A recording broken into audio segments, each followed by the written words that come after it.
नमस्कार दोस्तों, मैं डॉक्टर सपना सेठी। स्वागत है मेरे YouTube के चैनल में।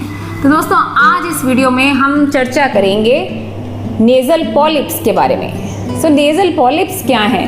नेज़ल पॉलिप्स यानी कि नाक के अंदर बढ़ा हुआ मांस। ये अंगूर के गुच्छों की तरह मल्टीपल भी हो सकते हैं। नेज़ल पॉलिप्स जो हैं वो एक सॉफ्ट, जैसे कि नेज़ल ट्यूमर कई बार हार्ड ग्रोथ होती है नाक के अंदर जो है प्रेजेंट, लेकिन नेज़ल पॉलिप्स जो हैं बहुत ही सॉफ्ट जो है मांस की ग्रोथ है, जो कि सिंगल भी हो सकते हैं या मल्टीपल भी हो सकते हैं। सिंगल नॉस्ट्रिल में या दोनों नॉस्ट्रिल्स में भी ये प्रेजेंट हो सकते हैं। दोस्तों, नेज़ल पॉलिप्स जो हैं क्यों होते हैं?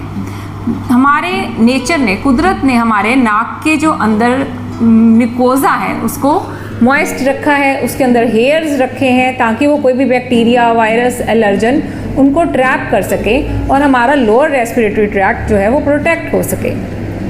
ये नेज़ल पॉलिप्स के बहुत सारे कारण हो सकते हैं। इसके इम्पॉर्टेंट कॉजेज़ जो हैं, इसमें सबसे इम्पॉर्टेंट है जैसे कि एलर्जिक रेनाइटिस होना।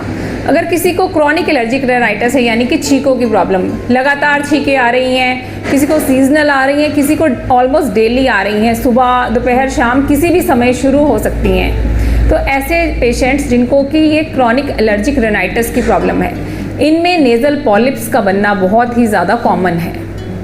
इसके अतिरिक्त दोस्तों, अगर किसी को क्रॉनिक साइनसाइटिस है यानी कि जो हमारे साइनसेस हैं जो कि एक वेंटिलेटर का काम करते हैं, अगर किसी वजह से ब्लॉक हो गए हैं, कोई रेशे की वजह से, म्यूकस की वजह से, तो इनकी वजह से भी नेज़ल पॉलिप्स की जो है समस्या वो शुरू हो सकती है।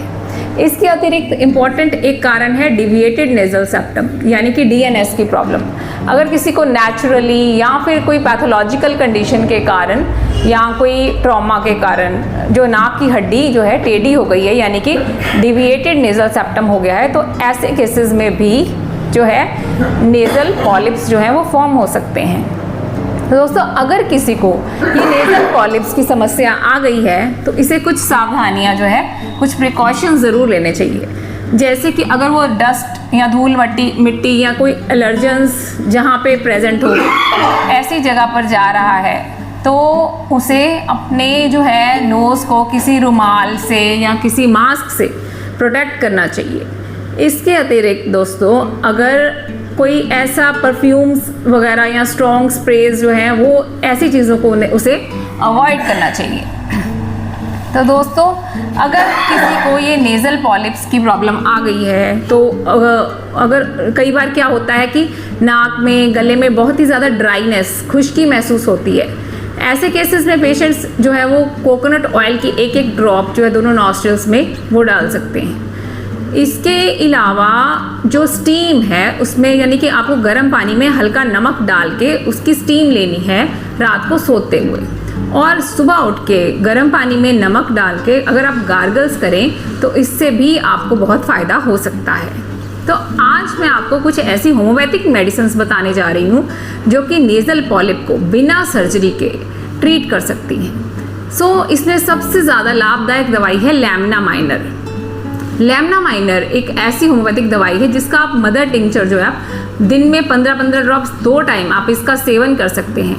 ये जो लैमिना माइनर दवाई है, इसके लक्षण हैं कि इसमें जैसे अगर किसी को क्रॉनिक साइनसाइटिस है, अगर रेशा बन रहा है येलो ग्रीन कलर का, पीला या हरा रेशा फॉर्म हो रहा है और ये काफ़ी क्रॉनिक है, नाक में से स्मेल आती है, बदबूदार जो है स्मेल आ रही है आपको अंदर ही अंदर, तो इसमें ये जो है लैमिना माइनर बहुत ही ज़्यादा फ़ायदेमंद है। इसके अलावा दोस्तों दूसरी दवाई है सैंगुइनेरिया। सैंगुइनेरिया जो है ये ऐसी दवाई है जहाँ पे specially right sided nasal polyps में इसके बहुत ही ज़्यादा फ़ायदे हैं। और इसमें क्या होता है कि पेशेंट्स को नोज़ में स्वेलिंग हो जाती है, नाक में रेशा बन रहा है, बार बार इरिटेशन हो रही है, तो ऐसे केसेस में हम सैंगुइनेरिया दवाई दे सकते हैं। इसके अलावा दोस्तों एक मेडिसिन है TMV, ट्यूक्रियम मेडिसिन जो है, ये भी 30 पोटेंसी में इसका इस्तेमाल किया जा सकता है। ट्यूक्रियम में भी पेशेंट में जो है नेज़ल पॉलिप्स ऐसे होते हैं बहुत ही क्रॉनिक, जैसे नाक बिल्कुल बंद हो गया,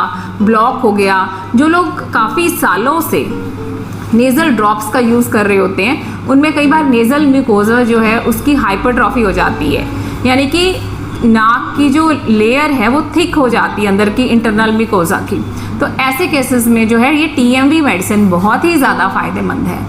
और एक बहुत ही ज़्यादा लाभदायक मेडिसिन है हिपर सल्फ जो दवाई है, इसमें ओवर सेंसिटिविटी होती है, पेशेंट बहुत ही ज़्यादा सेंसिटिव होता है हर तरह की स्मेल से, एलर्जन से, इंटरनल भी, और पेशेंट की नेचर भी वैसी होती है, पेशेंट बहुत ही ज़्यादा हाइपर सेंसिटिव होता है और चिल्ली होता है। तो इसके अतिरिक्त दोस्तों कुछ और भी लाभदायक दवाइयाँ हैं नेज़ल पॉलिप्स में, जैसे कि सिलीशिया, काली बाइक, अमोनियम काब, कैलकेरिया काब, थूजा, काली नाइट्रिकम।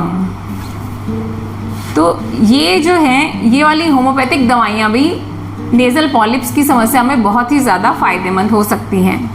उम्मीद है आपको मेरी आज की ये वीडियो बहुत पसंद आई होगी और आपको ये नेज़ल पॉलिप्स के केसेस में बहुत ही ज़्यादा इससे लाभ होगा। इन दवाइयों का सेवन आप किसी अच्छे होम्योपैथिक डॉक्टर की सलाह से ही कीजिए। धन्यवाद।